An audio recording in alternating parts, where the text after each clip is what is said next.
Welcome to The Pullback. Join us as we dig out our latest comics and discuss them with a rotating panel of the GCRN crew. So sit back and enjoy this week's Pullback. By the power of Grayskull, I command the jaw bridge. Open!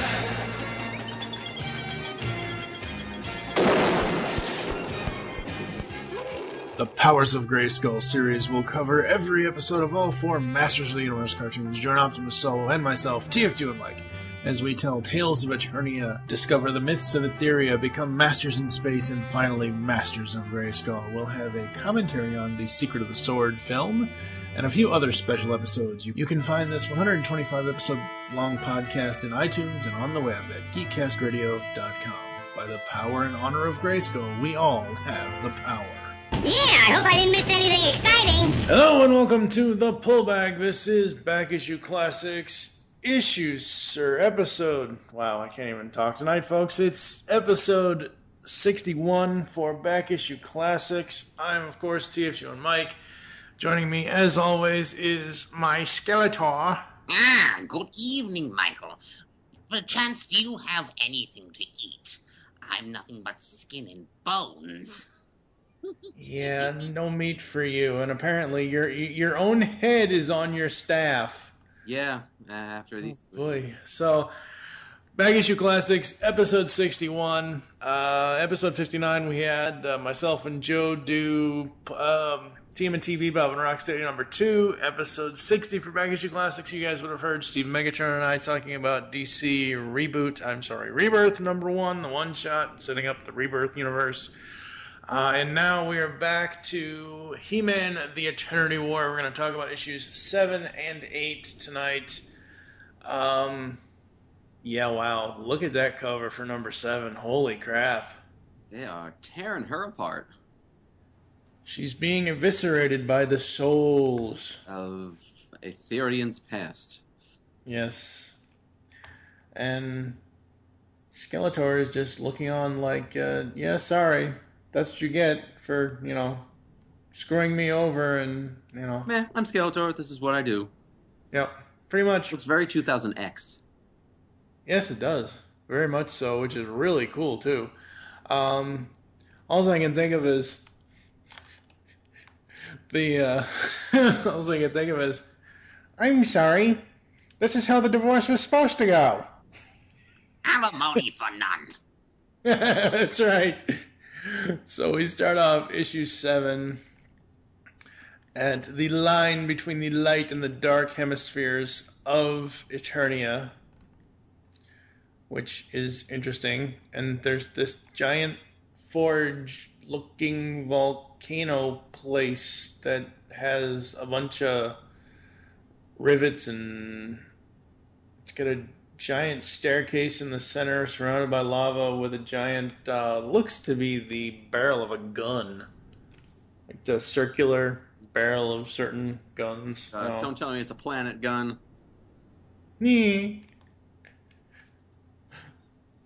Sad thing is, I am Mogo. God. So they are running up the stairs to this portal here. And we see Skeletor in his full glory. He actually has a face again. I mean, we saw him have a face before in issue 6, I believe, but we see him here, and we get better looks at Trapjaw and Beast Man. The first thing right off the bat I noticed was the artwork was different. Yeah, issue 7, part 7, Master of Death. The penciler is Edgar Salazar. The inkers are Jason Gorner with Dennis Frateris and Rob Lean. Mark Roberts still on colors, thank God. But yeah, I don't know what it was with this issue. I don't know if it was they had this planned or if Pop needed a break or what the deal You was. could say he but- was overridden with work. He was about to pop. Yes, you could say that.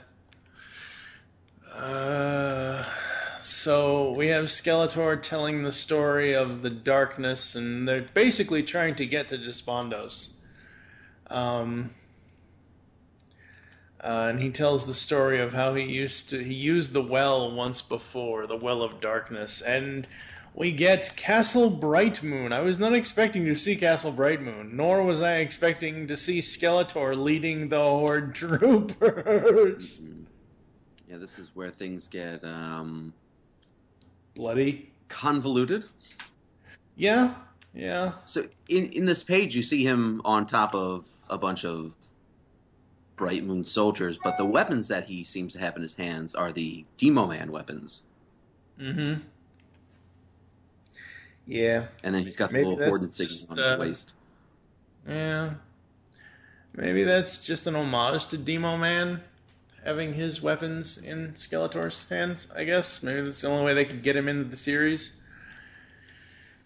And, you know, the one thing is, I know you haven't, but I have read to the end of this series, and I don't remember. I could be forgetting something in issue 14 or 15, but this is the only time we ever see Angela, and we never see Glimmer or Bo or any of the other Rebellion members to my memory. I could be wrong, though. So we have this part of the story where Skeletor is basically going to kill Queen Angela.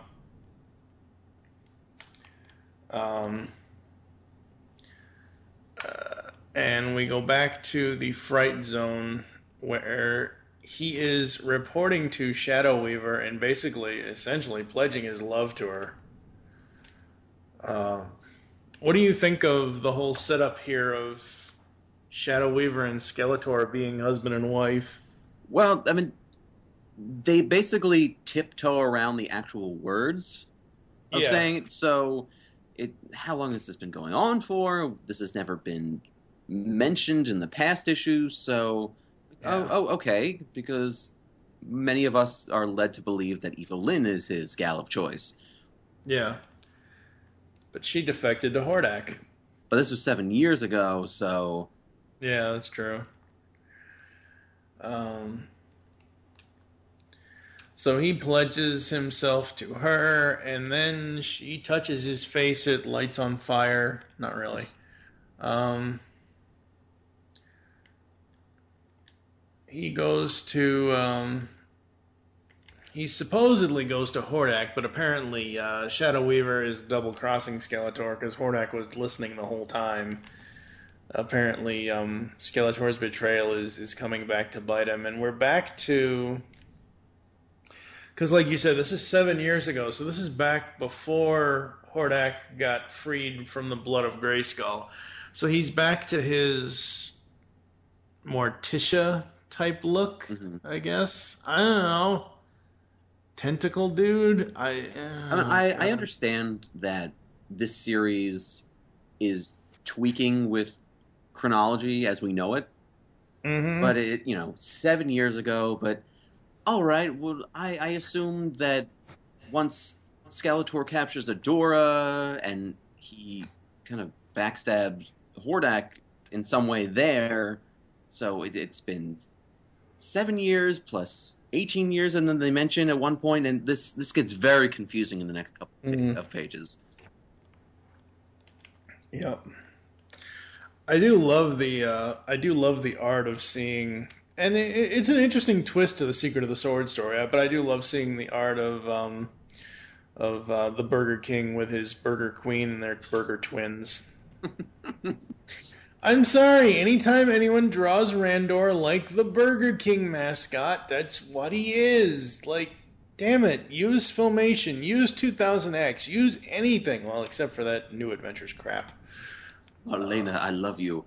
If you are to marry me, you shall be my Burger Queen, and we shall hold swain upon all of eternity. Whoppers for all. Whopper burritos for everybody, folks. Yeah, apparently she's got a double Whopper hanging out inside her bread basket. Because Hordak is showing Skeletor the future or the past or whatever else, and then he gives him the staff, a weapon, a powerful weapon. Now, this is what I love about this issue and this series, specifically to Skeletor's story, is how they explain the powers of the Havoc staff. I thought that was amazing. Oh, poor Skeletor. He just can't get ahead in life. In this case, his own. Pretty much. So he's given the Havoc staff, and then he touches it, and he sees his past and his future at the same time, and yep. What? No, I think this is really cool though, because it's essentially kind of like how Tila, or I should say, the goddess or the sorcerer or whatever the hell she's called, the green chick, showed He-Man a future. So I think this is cool, showing Skeletor's past and showing his potential future. Because when I first saw the panel when he grabs the staff, so it's the panel where Hordak says agree, but it has happened, it must happen, it will happen again, where Skeletor is just kind of cupping the staff in his hands, and then he grabs it and it lights up and it's red and whatever else, and we get to the panels of his past, and then we get to the bottom of that where he's touching the staff again with some book of spells. And the page, at least on Comixology, just opens up as this giant splash page of past, and I love this. Mm-hmm. I'm so happy they did. This would make an excellent screensaver, seeing the Havoc staff in motion and in power like this. I thought that was awesome. And apparently Skeletor needs a facelift. Was it the New Adventures Skeletor at the top right of the page? When he's on the horse next to Shadow Weaver? No, I think that's something completely different. Oh, okay. I could be wrong then. So Skeletor gets his face basically melted off and skulled out, and he basically sees Hordak murder him, essentially, and sees that Shadow Weaver has betrayed him. And what's cool about this is Skeletor's like, nope, I deny this. This is not happening. Goodbye. Yeah, and then Shadow Weaver shows up and springs Despair on him, which this is where I get a little lost. So yeah. He's shown the future, and in one of the blurbs, in his future, he's to capture Adora. Mm-hmm. Now here's Adora, fully grown, but he's not. Was his mind just warped to the future, or what? Yeah, I don't know. I think, well, no. Okay, looking at this again, he says, what did I just see? My future? Because in his future, it's basically his death. And in the panel where it's him and Shadow Weaver on horseback, there is no Desparo with them. So what I can only conclude is that the past and the future he just saw was him stealing her, giving her to Hordak, and then Hordak betraying him. And then we go back to the 7 years ago timeline. Okay? So because this is 7 years from the current events, 7 years previous to the current events, this is Shadow Weaver in real time, 7 years ago from the point of when the story is taking place now. So this is before she got freed of Hordak and Shadow Weaver.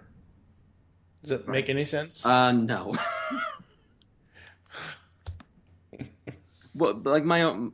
So did at some point they just erase the memory of Adora from him to somehow make him pledge his loyalty with more strength behind it, or? Yeah, it must have been. I don't remember. Yeah, it's time travel, folks. Yeah, I think they really should have streamlined this. Yeah. Yep. So Hordak tries to kill him, and Skeletor does not allow that to happen. They have this really, really weird entangled fight, and this is one of the reasons why I hate this Hordak design, is because it looks like a giant friggin' octopus during the battle. It just... And then he brings in all the souls and everything else, and... Looks like Cyber Wishmaster or something like that. Yeah, pretty much. So Skeletor attempts to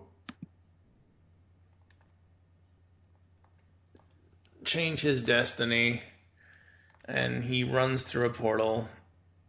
And this is where Hordak says she must not know him as a father.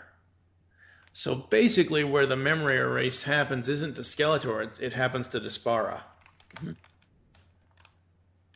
So there's that. We go back to the Temple of Darkness, or the Valley of Dark, whatever the hell it's called. And there's this giant portal opening up, and they end up going to Despondos, and She-Ra in the present actually calls him father, which is kind of weird and creepy and And I guess she regained memory of things once she broke the Despara spell. Mm-hmm. So he says, get ready, and he says, Despondos awaits. Hordak should have never given me the key. And of course the key is his own Havoc Staff, and we end on a to be continued. I really like this issue simply because it's giving so much, as convoluted as it is, it's giving so much more character depth to Skeletor than what we've already had at this point. It's adding so much to his character, and that's what I really loved about issue 7. What did you like or not like about issue 7? I mean, yes, it's very convoluted, so I just tried to pick the certain bullet points that I could out of this, so I could move forward with some of the information to continue to the next episode. Issue. Yeah. Yeah, it's issue 7 is, and this is again my complaint for He-Man the Eternity War specifically. We talked about this in issues 3 and 4? Yeah. In the episode where we talked about issues 3 and 4, how disjointed they seemed because you had 2 issues focusing on 2 different parts of the rebellion, or whatever you want to call them. You had the He-Man part in issue 3, and then you had the She-Ra part in issue 4. And again, issues 5 and 6, they melded together very well. It was one almost fluid, long story. And then you have this issue 7, and then going into issue 8, it goes back to He-Man and the war on Eternia. We run into Fisto, we run into all the Snake Men, and all this and all that. And it's just so... I wish, and this is one thing that, I kind of mark against the whole series at this point, is the stories either need to be so connected as if they're almost one between chapters, or they need to be one-shot adventures. Pick one. Don't sit here and mess with us. Yeah, it does keep flip-flopping, but this is the one issue that cements that. Because so far, everything you had said, I could still deal with that, but then you throw this into the game, and it's... Yeah. I'm on your boat. It's time travel. Yeah. So we open up issue 8, and we get the war on Eternia. We see Fisto, we see a whole bunch of Snake Men. We see Octavia, of all people. She's got a toy now, so I guess that's one thing. Yeah, she got a toy, throw her in a comic. Why not? Yeah. So we get this giant thing here, and the good thing about this issue is that Pop is back as the artist with Mark on colors. I didn't dislike the art in issue 7. it wasn't a jarring change from Pop's art. I just think Pop's art is more polished than... Yeah, with Pop's art, I feel the design for each individual character, you can, despite like colors and whatnot, they're distinguishable in body size and stature.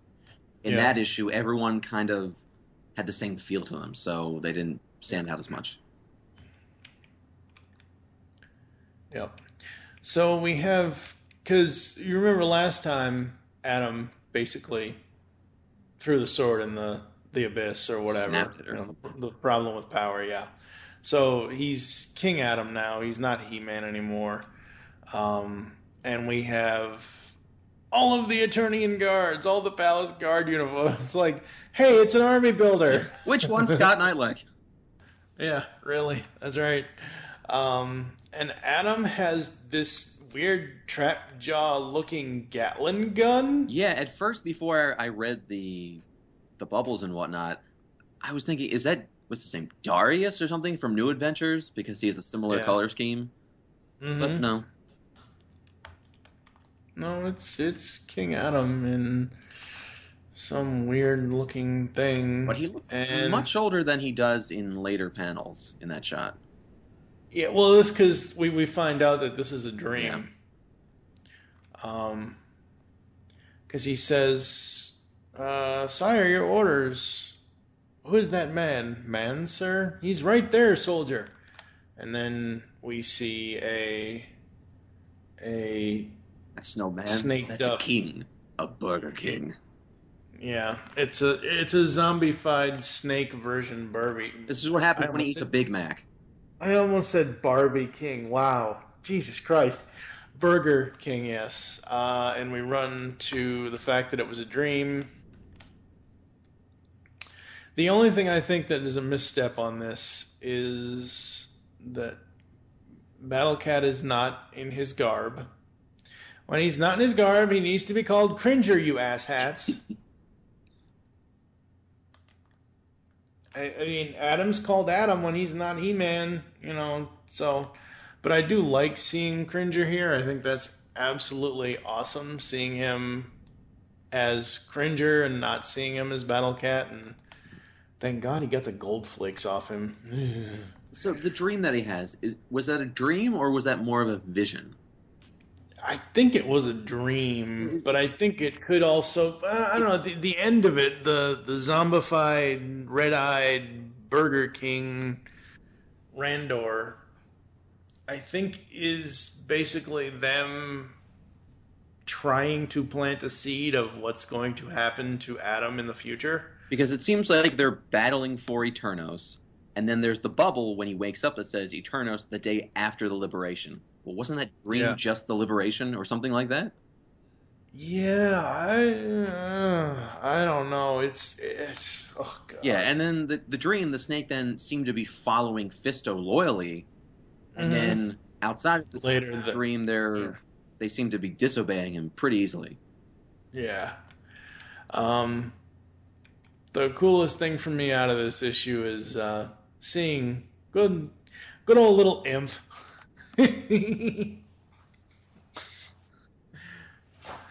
Out of all the small characters in She-Ra, Imp is probably my favorite, not counting Madame Raz and Broom. He looks so pitiful. Yes, he does, doesn't he? So they're going to execute him, and Fisto comes up, and this is where you're basically saying that Fisto is basically they're not going to follow him until he mentions that, damn you, you know who I speak for, him? Piercing gaze. Yep. We get Adam and Teela talking back and forth, and this is where I think that they're basically trying to lay the seeds of, hey, guess what? That's not really Adam. It is, but it isn't.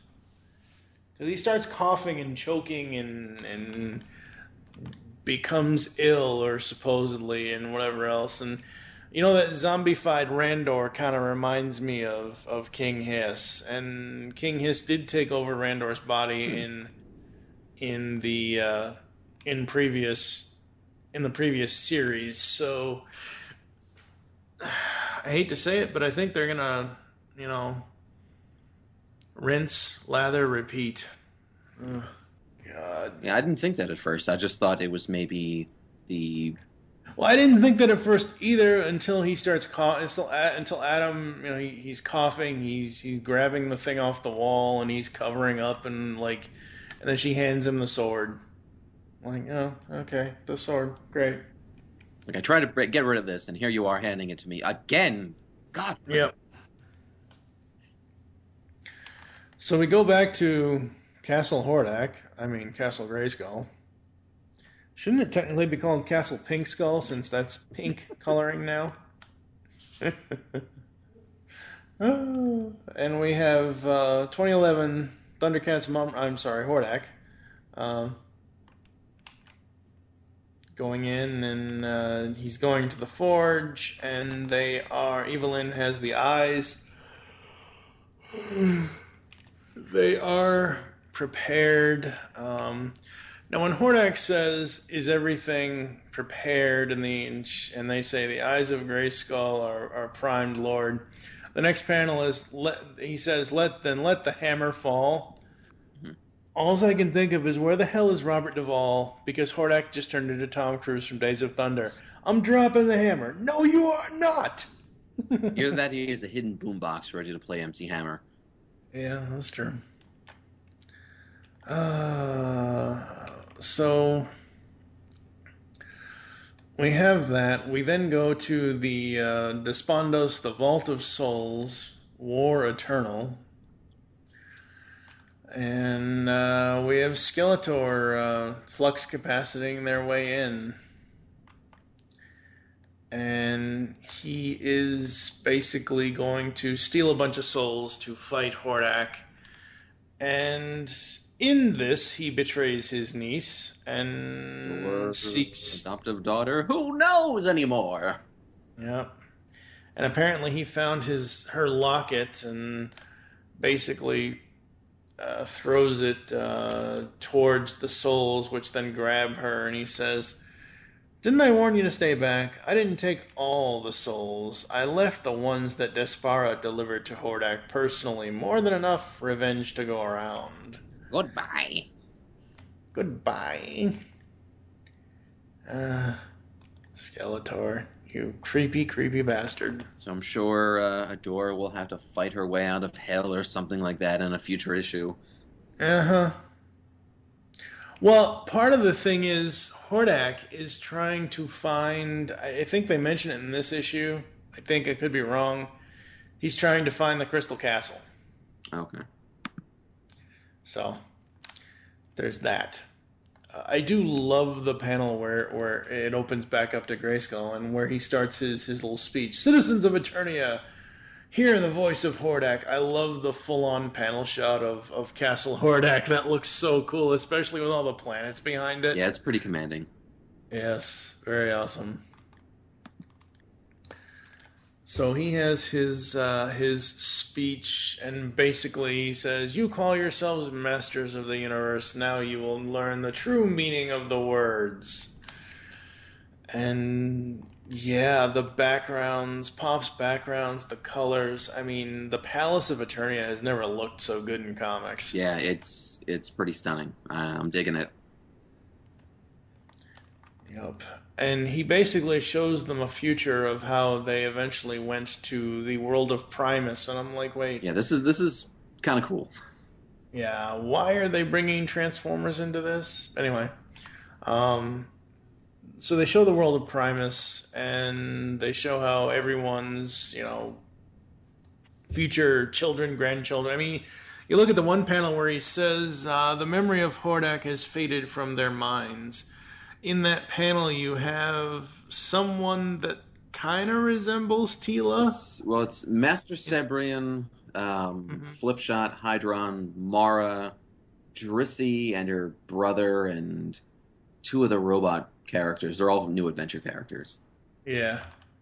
So I like that they worked in the new adventure characters, and as soon as I saw it's not Rio Blast in the blue in the back, right? Nah, it's Flipshot. Oh, it's flip. Okay, flip shot. Yeah.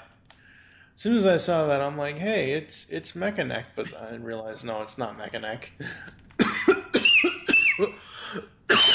Uh-oh, he might be a snake man, people. Mm-hmm. Shit. King is coming. Ow. Damn, that hurt. So we go back to the castle. It's starting to activate, and by the power of Grayskull, he basically made Primus go Krypton. Boom. He pulls an episode 7. God. People, Grand Leader, whatever his name, Snoke, Snake, it's not Grand Moff Tarkin. Get over it, people. I never heard anyone say it was Tarkin. Oh, God, there's so many rumors saying that. I hear everyone saying it's, Plagueis. Oh. Yeah.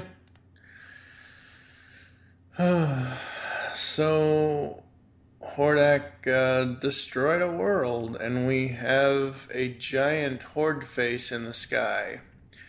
There is no escape from Hordak. The past, the present, the future. I can reach you anywhere. I have Castle Grayskull. I have the eyes of Grayskull. Surrender, King Adam. I am master of the universe. Yeah, it's like he has control over everything at this point, almost as if he has an infinity gauntlet. So I'm going to present your future.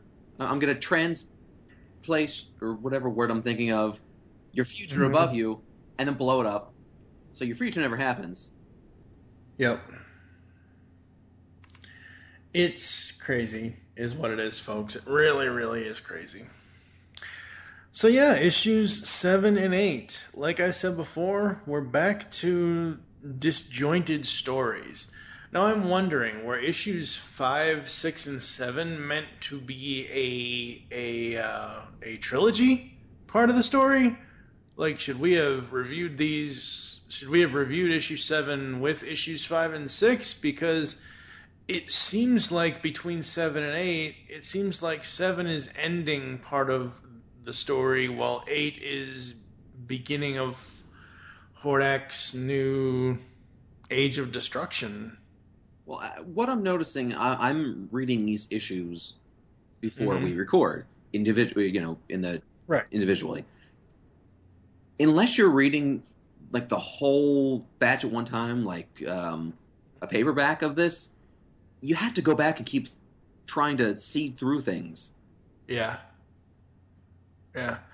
I mean, I read them, the day of the, usually when we record, I reread them the day that we record just to, as a refresher, but rereading them again, it's like, like I said before, I like issue 7 for the character development of Skeletor and what it adds to that, and then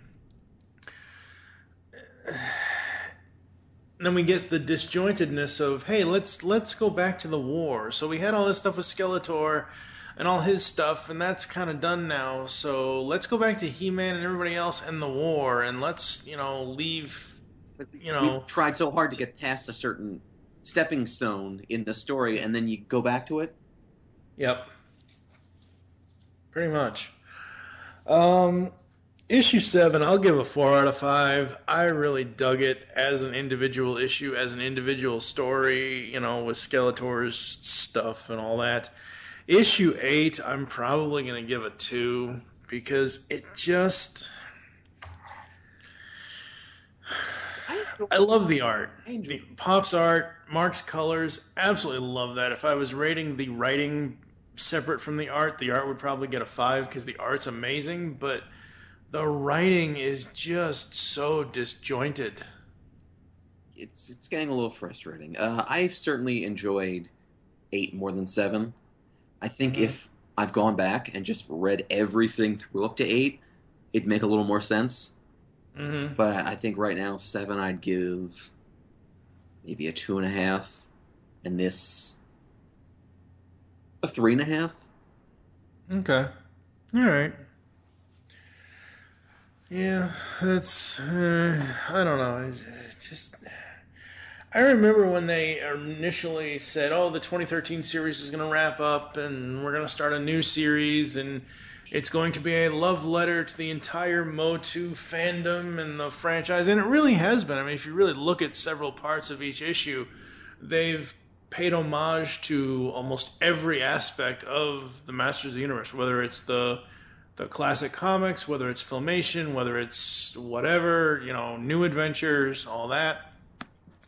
So they have paid homage to all this stuff, but at the same time, with Skeletor and She-Ra on one end of the story, and He-Man and Teela and everybody else on the other end, I hate to keep saying it, but it's just so disjointed, and I can't wait until it gets to the point where they're all back together fighting on, each side is fighting each other wholly, not so separate quest-like things. Mm-hmm. Last thing we need is Haji to show up. Yeah. Ow. So, that's He-Man, The Eternity War, numbers 7 and 8. How we're going to do this through the rest of the series. There's only 15 issues to this series, folks. So, we're going to... I don't know when the next episode of this will be, but how we're going to do this is issue 9 and 10 will be a podcast, issues 11 to 13 will be a podcast, and then issues 14 and 15, which will be the finale, will be the final podcast. And then, sadly, there's no more He-Man after that. What do you mean there's no more He-Mans? There's always got to be a He-Man. It's gone. It's dead. Okay. You know what would be awesome is if DC Comics would, give the license to IDW, because that would just be great. But I sadly think that will happen. You never know. Wishful thinking. Dark Horse is still putting out the mini collection, and then I guess what's up early next year? It's the newspaper strip book. Yep. And then they've also got the complete Filmation animated guide coming in August. Yeah. Where was that 4 years ago when I started Powers of Grayskull with my buddy Optimus Solo Talk, reviewing every episode of He-Man? God. So, what do you got coming up? You got any Skeletor Joker convention appearances coming up? Not in the immediate future. However, it hasn't been officially announced. In November, I will be taking part in a smaller convention in Delaware. Mm-hmm. And I don't want to give away too much, but I am going to be doing a 25-minute Doom live performance. Cool. So once that gets more behind it, I'll start leaking exactly what I'm doing. I'm very excited for it. Awesome. Last time we talked, you were heading to one of your convention things. Was it? I think it was his Joker. What happened at that one? Unfortunately, I was not able to make it due to a personal emergency. Oh, jeez. Yeah, everything's fine. That's good. However, what I heard, it wasn't as good as I had hoped. I know the first year they had a lot of voice actor guests, and I was really hyped about that. But this year, their guest list was minuscule, and people told me it wasn't that great of a time. Dang. That sucks. All right, folks. So we've had Turtles, DC, and He-Man. We got more Turtles coming up with Bebop and Rocksteady Destroy Everything #3. Oh boy. Those time-traveling mutants, jeez. So, where can the people find you online if they would like to? Primarily Facebook, Instagram. I don't do too much Twitter. All _DASBARON.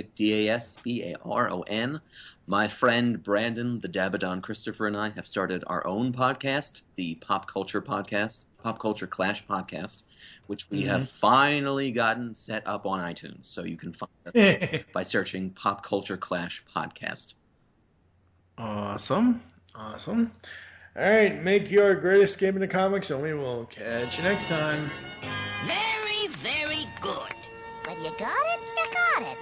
You've just heard the latest episode of The Pull Bag, the GCRN's comic review and discussion podcast. There are several ways to get in touch with us and leave feedback for the show. you can visit the website, geekcastradio.com, where you can comment on the episode and all of our different podcasts. You can rate our show on iTunes. Be sure to leave us feedback. Call the voicemail line, 502-526-5821. Please remember to tell us the show you are leaving the message for, and your name. Become a fan of us on Facebook by searching Geekcast Radio Network. Send us an email feedback at geekcastradio.com. Follow us on Twitter at geekcastradio. So until next time, make your great escape into comics and unleash the geek in you.